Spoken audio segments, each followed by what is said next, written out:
अहिले राष्ट्रिय नीति प्रतिष्ठानले के गर्दैछ? मुख्यतया हामीले यो म आइकन 1 वर्ष र केही दिन भयो म यहाँ आएको।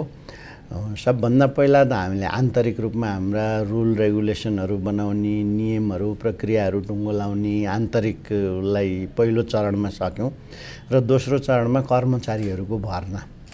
अब हामीसँग केही पनि थिएन। म आउँदाखेरि 1 जना व्यवस्थापक र 2 जना इन्टर्न बाहेक कोही पनि थिएन, एउटा ड्राइभर। त्यतिबाट सुरु गरेको। अब अहिले चाहिँ हामीले सिनियर रिसर्च फेलोहरू भर्ना गऱ्यौँ, रिसर्च फेलोहरू भर्ना गऱ्यौँ, एसोसिएट रिसर्च फेलो भर्ना गऱ्यौँ, त्यसपछि रिसर्च अफिसरहरू भर्ना गऱ्यौँ। अहिले 20-22 जना हामीसँग रिसर्चको टिम बनायौँ एउटा। अर्को ठुल्ठुला प्रोग्रामको आधारमा चाहिँ हामीले 3टा ठुला काम अहिले 4वटा मध्येमा 2टा गइरहेको छ, 2टा सम्पन्न भयो। एउटा के गर्यौँ हामीले भने नेपाल सरकारले वार्षिक रूपमा बनाउने नीति तथा कार्यक्रमहरू चाहिँ कसरी थप प्रभावकारी बनाउने, कसरी चाहिँ त्यो कार्यान्वयनमुखी बनाउने भन्नलाई हामीले नेपाल सरकारले विगत 5 वर्षमा बनाएका नीति र कार्यक्रमहरूको समीक्षा गऱ्यौँ र त्यसको आधारमा त्यो सबै रिभ्यू गरेर कुन कुन कार्यान्वयन योग्य रहेछन्, कुन कुन कार्यान्वयनमा गएनन्, किन गएनन्, त्यसलाई कार्यान्वयन योग्य बनाउनलाई के गर्नुपर्छ भनेर एउटा कम्प्रिहेन्सिभ स्टडी गऱ्यौँ र हामीले झन्डै 200 पेजको प्रतिवेदन तयार भयो। त्यसको आधारमा चाहिँ नेपाल सरकारलाई, प्रधानमन्त्री कार्यालयलाई हामीले 15 पेजको सुझावहरू पठायौँ।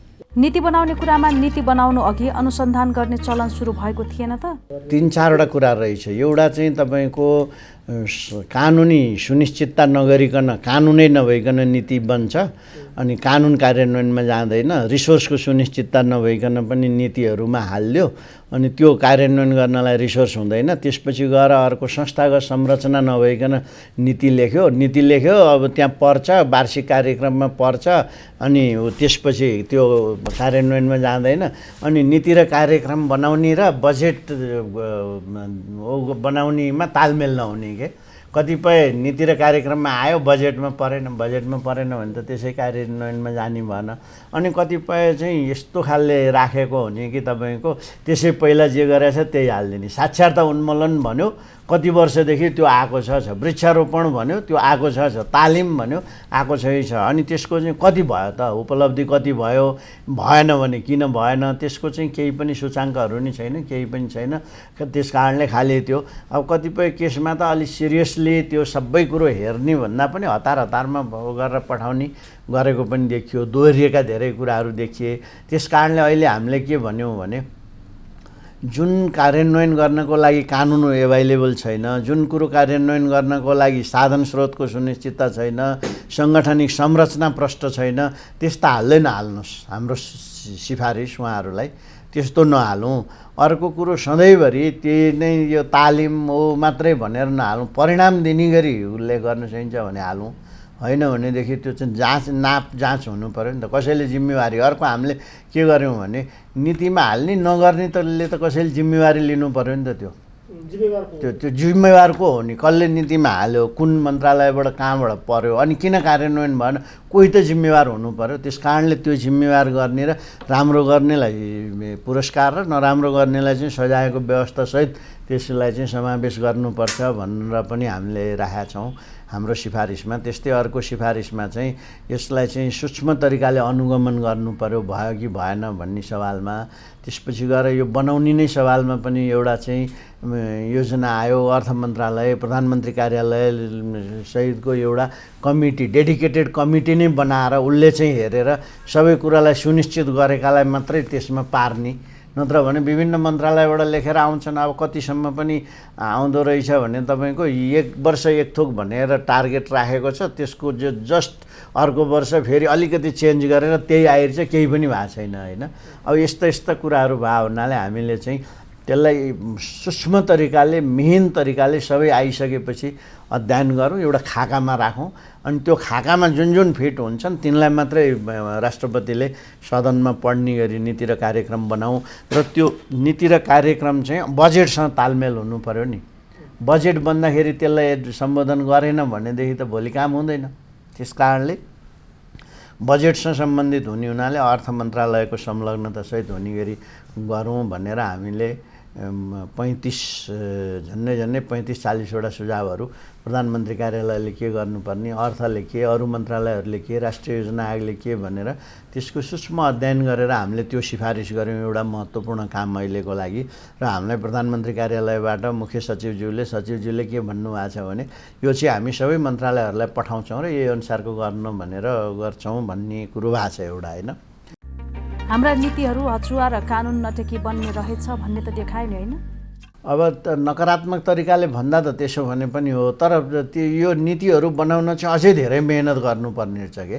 तपाईँको चाहिँ वार्षिक नीति तथा कार्यक्रम बनाउँदाखेरि कार्यान्वयनमा जाने, त्यसको लागि कार्यान्वयन भयो कि भएन भन्ने सुनिश्चित गर्ने, सूचाङ्कहरू सहित जाने, त्यसपछि गएर त्यो पुरा गर्दाखेरि कसैले जिम्मेवारी हुनुपर्ने कुराहरूमा सुनिश्चितता त कमी थियो। त्यही भएर नै हामी जस्तो संस्थाहरूले नीति अनुसन्धान प्रतिष्ठानको कामै त्यही अध्ययन गर्ने कहाँ के कमी भयो भनेर अहिले हामीले ती कुराहरू पायौँ र त्यसले गर्दाखेरि मलाई लाग्छ अर्को वर्ष बन्ने नीतिमा त्यस्तो नहोला। अब हाम्रो त सल्लाहकारी भूमिका हो, होइन।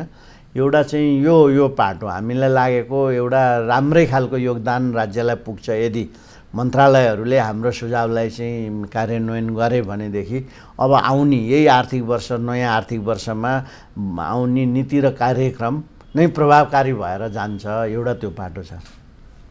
दोस्रो हामीले के गर्यौँ भने नीति बन्दाखेरि नीतिका समीक्षा गऱ्यौँ के। अहिलेसम्म नेपाल सरकारका विभिन्न मन्त्रालयहरूले बनाएका, खास गरी यो नयाँ संविधान आइकन बनेका नीतिहरूलाई सबैको समीक्षा गर्दाखेरि एकरूपता पाइएन त्यहाँ, होइन।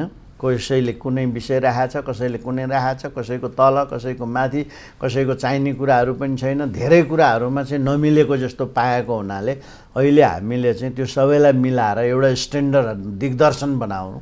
त्यो दिग्दर्शन चाहिँ क्याबिनेटले पास गरिदियो र सबै मन्त्रालयहरूले अबदेखि नीति बनाउँदाखेरि चाहिँ त्यही दिग्दर्शन अनुसारको बनाए भनेदेखि पछि अनुगमन गर्न, मूल्याङ्कन गर्न पनि सजिलो, नीति समीक्षा गर्न पनि सजिलो, त्यो नीति कार्यान्वयनमा गयो कि गएन हेर्न पनि सजिलो, गएन भने के कारणले नगएको रहेछ र कसरी सम्बोधन गर्न सकिन्छ भन्न पनि सजिलो होस् भनेर मन्त्रालयहरूलाई सहजताको लागि र स्ट्यान्डर्डाइजेसन भन्छ नि, एकरूपताको लागि पनि हामीले त्यो बनायौँ। त्यो चाहिँ अब फाइनल चरणमा पुगेको छ, अन्तिम अवस्थामा छ। हामी त्यो प्रधानमन्त्री कार्यालयलाई छिट्टै पठाउँदैछौँ।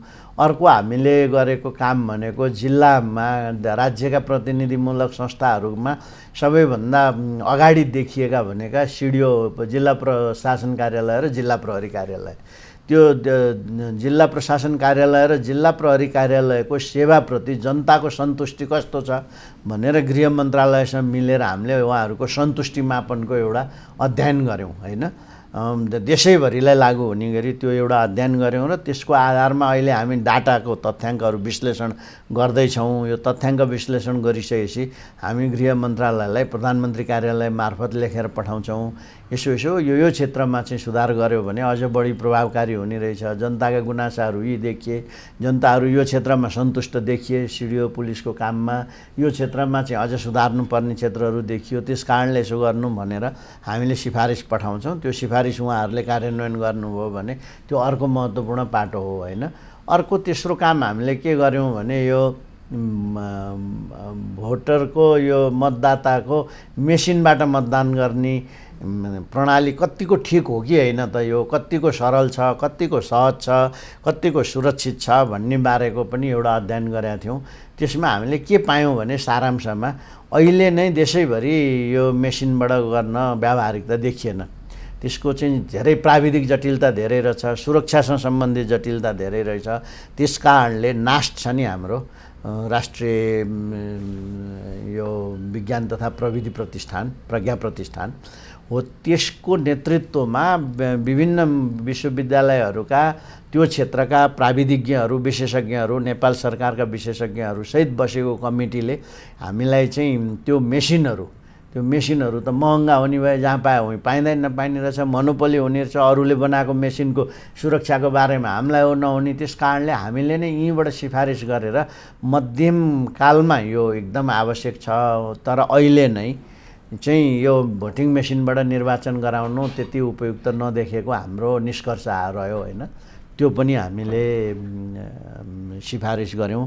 अब अहिले अर्को ठुलो यो स्टडी भइरहेछ, हाम्रो निकै ठुलो स्टडी भइरहेछ। त्यो स्टडीको नेतृत्व पिआरआईको तर्फबाट पूर्व प्रमुख निर्वाचन आयुक्त नीलकण्ठ उप्रेती सरले गर्नुभएको छ र त्यसमा चाहिँ ल क्याम्पसका प्रोफेसर साहबहरू, यहाँका हाम्रो सिनियर रिसर्चर साथीहरू लगायतको एउटा ठुलो टिमले अब नेपालको निर्वाचन प्रणाली अत्यन्तै खर्चिलो भयो, अत्यन्तै धान्न नसकिने खालको भयो र यसलाई चाहिँ चुस्त दुरुस्त प्रभावकारी कम खर्चिलो र सुरक्षित कसरी बनाउन सकिन्छ भन्ने बारेमा एउटा ठुलो स्टडी गरिरहेछौँ। त्यसलाई चाहिँ अलिकति समय लाग्छ होला, तर पनि त्यो स्टडीको आइसकेपछि त्यसले पनि हामीलाई निकै नेपाल सरकारलाई, खास गरी निर्वाचन आयोगलाई, त्यो दिनेश थपलिया सरकै प्रमुख निर्वाचन आयुक्तकै चाहना अनुसार नै हामीले त्यो स्टडी गरेको। त्यो स्टडी चाहिँ अब फिल्डमा तथ्याङ्क सङ्कलन गर्न जाने अवस्थामा पुगेछौँ हामी। सातै प्रदेशको प्रतिनिधित्व हुने गरी त्यो तथ्याङ्क सङ्कलन हुन्छ। अर्को चाहिँ हामीले एउटा काठमाडौँ विश्वविद्यालय र हामी मिलेर के स्टडी गरिरहेछौँ भने चलिरहेछ अहिले, त्यो परिणाम आइसकेका छैन, निचोड आइसकेका छैन। त्यसमा चाहिँ हामीले यो नीति निर्माण गर्ने नीति निर्माताहरूले कुन कुन ज्ञानलाई प्रयोग गर्नुहुँदो रहेछ, कहाँबाट अनुसन्धानको ज्ञानको प्रयोग गर्नुहुन्छ कि गाउँहरूमा सुनेको बुझेको पुरानो ज्ञान प्रयोग गर्नुहुन्छ कि आफ्नै ज्ञान प्रयोग गर्नुहुन्छ कि ज्ञानको स्रोत चाहिँ के रहेछ त उहाँहरूले नीति बनाउँदाखेरि भनेर त्यसको अध्ययन गरिरहेका छौँ। अब त्यो कोही अलिअलि मध्यम डाटा कलेक्सनको तहमा छ, त्यो आइसकेपछि अनि अब हामीले त नीति बनाउनलाई त एउटा मात्रै ज्ञानको स्रोतले हुँदैन। अनुसन्धान एउटा पाटो हो, परापूर्व कालदेखि चलेको इन्डिजिनियस नलेज भन्छ क्या, त्यो पुरातनवादी ज्ञान अर्को पाटो हो। समाजमा भइराखेका, समाजमा उठेका आवाजहरू पनि नीतिको लागि ज्ञानको स्रोत हो। राजनीतिक पार्टीहरूका घोषणापत्र पनि नीतिको लागि स्रोत हुन्छ। त्यसपछि गएर तपाईँको राष्ट्रपतिले, प्रधानमन्त्रीले महत्त्वपूर्ण फोरमहरूमा बोल्नुभएका कुराहरू पनि नीतिको स्रोत हुन्छ। अन्तर्राष्ट्रिय रूपमा हामीले गरेका सन्धि सम्झौताहरू पनि नीतिको लागि स्रोत हुन्छ। यी कुराहरू कसरी बन्दो रहेछ त नीति बन्दा भनेर यसको पनि हामीले अध्ययन गरेका छौँ। यसको परिणाम आइसकेका छैन, छिटै आउँछ होला। अरू दुईवटा पनि ठुला स्टडीहरू अहिले हामीले थालेको, परिणाम नआइसकेकोमा चाहिँ एउटा यो कोभिडको अर्थतन्त्रमा परेको प्रभाव कस्तो छ भनेर हामीले एउटा अध्ययन गरेका छौँ। अलिकति ढिलो भइरहेछ त्यो। त्रिभुवन विश्वविद्यालयको अर्थशास्त्र विभागसँगको सहकार्यमा हामीले त्यो गरेका छौँ। त्यसको पनि डेटाहरूको तथ्याङ्कहरूको विश्लेषण हुँदैछ। अर्को चाहिँ केन्द्रीय मानवशास्त्र विभागसँग हामीले सामाजिक मनोवैज्ञानिक प्रभाव चाहिँ कस्तो पर्यो त कोभिडको भनेर त्यो मनोसामाजिक प्रभावको बारेमा पनि अध्ययन गरिरहेका छौँ र त्यसको मलाई लाग्छ 3 महिनापछि त्यसको परिणाम आउँछ होला। यसरी अहिले चाहिँ अब हामी पूर्ण रूपमा टेकअफ गऱ्यौँ, अगाडि बढ्यौँ र अध्ययन अनुसन्धानहरू पनि गऱ्यौँ। अर्को हामीले गरेको अर्को एउटा महत्त्वपूर्ण काम चाहिँ अनुसन्धान होइन, हाम्रो म्यान्डेट हामीलाई नेपाल सरकारले गठन आदेश मार्फत दिएको के छ भने एउटा भइराखेका नीतिहरूको अध्ययन अनुसन्धान गरेर नेपाल सरकारलाई सुझाव दिने छ। एउटा नयाँ बनाउनु पर्ने नीतिहरूको बारेमा के कस्ता नयाँ नीति आवश्यक हुन सक्छन्, किन ती आवश्यक छन् भन्ने बारेमा अध्ययन अनुसन्धान गरेर नेपाल सरकारलाई फेरि पनि सुझाव दिने प्रधानमन्त्री कार्यालयलाई दोस्रो हामीलाई दिएको दायित्व। तेस्रो दायित्व भनेको हामीलाई सुसूचित गराउने यी सवालहरूमा नीतिमा भएका अवस्थाहरू कस्ता छन् भन्ने हाम्रो अनुसन्धानको परिणाम चाहिँ आम नागरिकसँग तपाईहरू जस्ता पत्रकारहरू मार्फत विभिन्न प्रकाशनहरू मार्फत चाहिँ आम जनसमुदायमा जानकारी पुर्याउने पनि हाम्रो तेस्रो काम हो। र चौथो काम चाहिँ नेपाल सरकारका मन्त्रालयहरूले हामीलाई अनुरोध गरे भने ल तिमीहरूले चाहिँ हाम्रो नीतिको मस्यौदा तयार गरिदेऊ भन्यो भने हाम्रो नीति अनुसन्धान प्रतिष्ठानले नीति चक्रमा आधारित भएर अध्ययन गर्छ पहिला। त्यो अध्ययनको आधारमा हामी चाहिँ उहाँहरूलाई मस्यौदा तयार गर्छौँ। अहिले त्यही मस्यौदाकै हामीले काम गरिरहेको थियौँ। यहाँ अहिले भर्खरै हामीलाई सुझाव अर्थ मन्त्रालयबाट आएको छ, यहाँ राष्ट्रिय स्वयंसेवा नीति 2077 को मस्यौदा सम्बन्धमा भनेर। अब यहाँ चाहिँ उहाँहरूले हामीले हाम्रो यो बनाउने तरिका फेरि भिन्न छ। हामीलाई यो 10 दिन 15 दिन 1 महिना 2 महिनामा हामी नीति बनाउँदैनौँ। एउटा नीति बनाउँदाखेरि पहिला हामी यो नीति किन चाहियो यसको विश्लेषण गर्छौँ। त्यसपछि त्यसलाई प्राथमिकता गर्छौँ, किनभने मुद्दा त यति धेरै हुन्छन्, त्यो नीतिले केलाई समेट्ने भन्ने कुराको प्राथमिकीकरण गर्छौँ। त्यो गरिसकेपछि खेस्रा तयार गर्छौँ। खेस्रा तयार गरेपछि आम रूपमा सबै मन्त्रालयहरू, नेपाल सरकारका सबै मन्त्रालयहरू, सञ्चार माध्यम र हामीसँग लगभग अहिले 1500 जतिको यो मेलिङ लिस्ट छ, सबैमा पठाउँछौँ। र त्यसको अलावा कि सरोकारवाला भन्छ नि, महत्त्वपूर्ण सरोकारवालालाई बोलाएर हामी संवाद गर्छौँ, छलफल गर्छौँ, राउन्ड टेबल डिस्कसनहरू गर्छौँ। त्यो फिडब्याकको आधारमा अनि त्यो प्रस्तावित मस्यौदा फेरि परिमार्जित हुन्छ। परिमार्जन भइसकेपछि त्यो परिमार्जित मस्यौदा चाहिँ त्यही क्षेत्रका ज्ञाताहरूबाट फेरि रिभ्यू गराउँछौँ। त्यहाँ चाहिँ ती सबै कुराहरू पुगे कि पुगेनन् भनेर त्यो रिभ्यू भइसकेपछि त्यसलाई चाहिँ अनि हामीले ल यो चाहिँ हाम्रो तर्फबाट अब मस्यौदा तयार भयो भनेर अनि प्रधानमन्त्री कार्यालय मार्फत सम्बन्धित मन्त्रालयहरूमा पठाउँछौँ। त्यसपछि उहाँहरूले आफ्नो तरिकाले हेर्ने, मिलाउने, थपघट गर्नुपर्ने, के गर्नुपर्ने हो गरेर अनि फेरि प्रधानमन्त्री कार्यालय मार्फत अनि त्यो मन्त्री परिषदको त्यो विशेष समितिहरूबाट मार्फत पास हुनुपर्ने हुनाले त्यहाँ जान्छ। त्यसरी हामीले गर्ने गरेका छ र त्यो अर्को हाम्रो 5औँ महत्त्वपूर्ण काम हो। अहिलेसम्म हामीले लगभग यसरी नै कामहरू गरेका छौँ। तर यो कोभिडले गर्दाखेरि मैले यसलाई चाहिँ मेरो कार्यकालभित्रमा 3 वर्ष पुरा काम गर्ने मलाई वातावरण बन्यो भने म एउटा चाहिँ यो सक्षम खालको संस्था बनाएर छोडेर जान्छु जाने बेलामा भनेर त्यो उत्साह लिएर आएको म। उत्साह अहिले पनि छ, तर योभन्दा बढी हामीले गर्न सक्थ्यौँ। अहिले पनि धेरैले भन्नुहुन्छ यो तिमीहरूले धेरै छिटो धेरै कामहरू राम्रोसँग गर्यौ भनेर त हामीलाई उत्साह त दिइराख्नु भएको छ। तर यो कोभिडको महामारी नभइदिएको भए योभन्दा राम्रो गर्थ्यौँ। अब अहिले चाहिँ हामीले 17वटा मन्त्रालयहरूले हामीलाई यो क्षेत्रमा हाम्रो लागि नीति बनाउनलाई अनुसन्धान गरिदिनुहोस्, नीतिको मूल्याङ्कन गरिदिनुहोस् भनेर अनुरोध गरेर पनि पठाउनु भएको छ। त्यसको आधारमा हामी अहिले अर्को वर्षको कार्यक्रमहरू बनाइरहेका छौँ। अझ बढी हामी त्यहाँ चाहिँ अहिलेभन्दा ठुलो स्केलमा अनुसन्धानहरू गरेर नेपाल सरकारलाई हाम्रा सुझावहरू पठाउँछौँ। हामीले अध्ययनबाट कसरी र कस्तो नीति बनाउने? होइन, अहिलेसम्म त नीति बनाउँदाखेरि अनुसन्धानको आधारमा बनाउने अभ्यासै थिएन नि त। अहिलेसम्म कसैले आफ्नै सुरले बनाउँथे, नत्र भने नीति बनाउँदाखेरि नीतिको आवश्यकताको अनुसन्धान गरेर बनाउने अभ्यास थिएन। त्यही भएर नै त्यही गराउनको लागि नै नीति अनुसन्धान प्रतिष्ठान गठन गरेको सरकारले, नेपाल सरकारलाई सहयोग पुर्याउनको लागि। यो त विशिष्टीकृत खालको संस्था हो नि त, अनुसन्धानमै दखल भएको अनुसन्धानकै ज्ञाता संस्था भयो यो, होइन। त्यस कारणले अब बन्ने नेपाल सरकारका नीतिहरूमा चाहिँ भइराखेका नीतिहरूलाई पनि त्यो अनुसन्धान गरेर त्यसलाई कसरी सुधार्न सकिन्छ, परिमार्जन गर्न सकिन्छ, राम्रो बनाउन सकिन्छ भन्ने सुझाव पनि हामीले दिने भयौँ। नयाँ बन्ने नीतिमा पनि अब नयाँ नीति बन्दाखेरि चाहिँ यसरी जानुपर्छ है भनेर पनि हामीले अनुसन्धानको आधारमा प्रमाणसहित सुझाव दिने भयौँ। त्यस अर्थमा त यो नीति बनाउने सवालमा, नीति सम्बन्धी बहसमा त धेरै तलै छैन त। सुरुवातै भर्खरै त भएको हो यो अनुसन्धानमा आधारित भएर नीति बनाउने।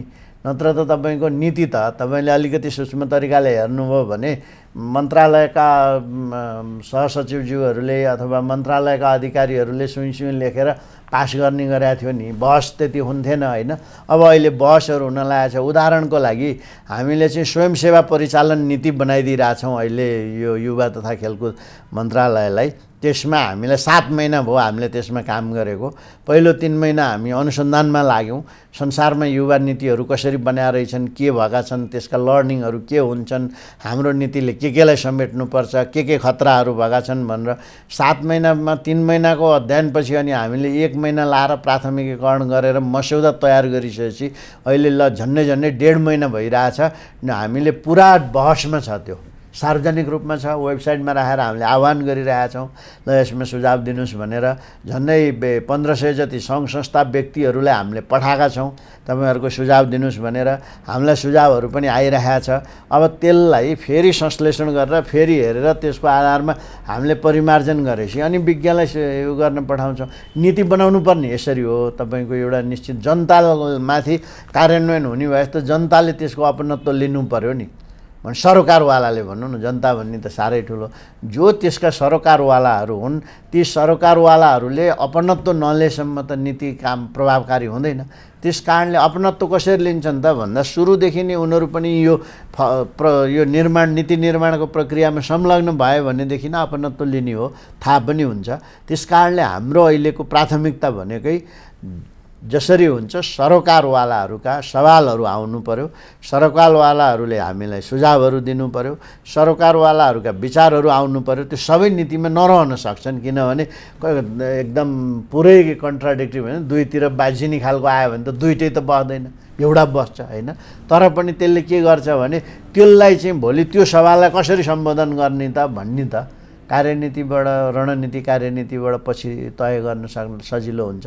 यसरी हामीले बनाइरहेछौँ। त्यस अर्थमा तपाईँले भने जस्तो नीति बनाउँदा अनुसन्धान त सुरु त भर्खर मात्रै भएर छ भने मलाई पनि त्यही लागेको छ। नीति प्रतिष्ठानले भोगेको कानुनी र नीतिगत चुनौती के पाउनुभयो?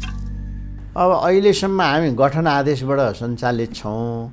गठन आदेशबाट सञ्चालित संस्थाहरूको कानुनी मजबुती त्यति दह्रो हुँदैन होइन।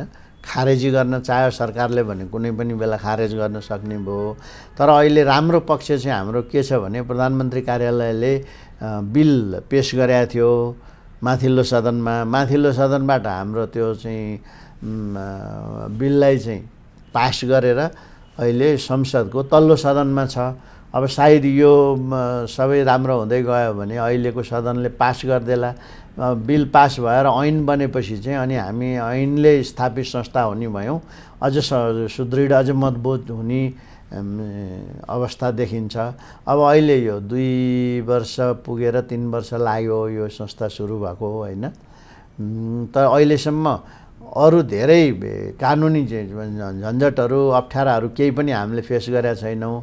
हामीले फेस गरेको चाहिँ यो आर्थिक नियमावली, आर्थिक नीति, सार्वजनिक खरिद ऐन सबभन्दा अप्ठ्यारो खालको रहेछ। त्यो सार्वजनिक खरिद ऐनमा चाहिँ जसले सस्तो गर्छ त्यसलाई लिनुपर्ने यस्तो छ। अब हाम्रो चाहिँ ज्ञानको विशेषज्ञहरूलाई हामीले लिनुपर्ने। अब ऊ त सस्तोमा गरेर त कोही आउँदैन यहाँ, बजार भाउभन्दा तल। अनि जहाँ राम्रो पाउँछ उतै जान्छ। यहाँ हामीलाई त्यसले गर्दाखेरि चाहेको जस्तो, चाहेको तहको जनशक्तिहरू, चाहेको तहको विश्लेषकहरू पाउनलाई कठिनाइ हुँदो रहेछ। अब अहिले चाहिँ राम्रो के भयो भने हामीले अत्यन्त वैज्ञानिक खालको छनौट प्रक्रिया सुरु गरेका थियौँ, जसले यो जर्नलको आर्टिकलहरूमा पब्लिस गरेका छ।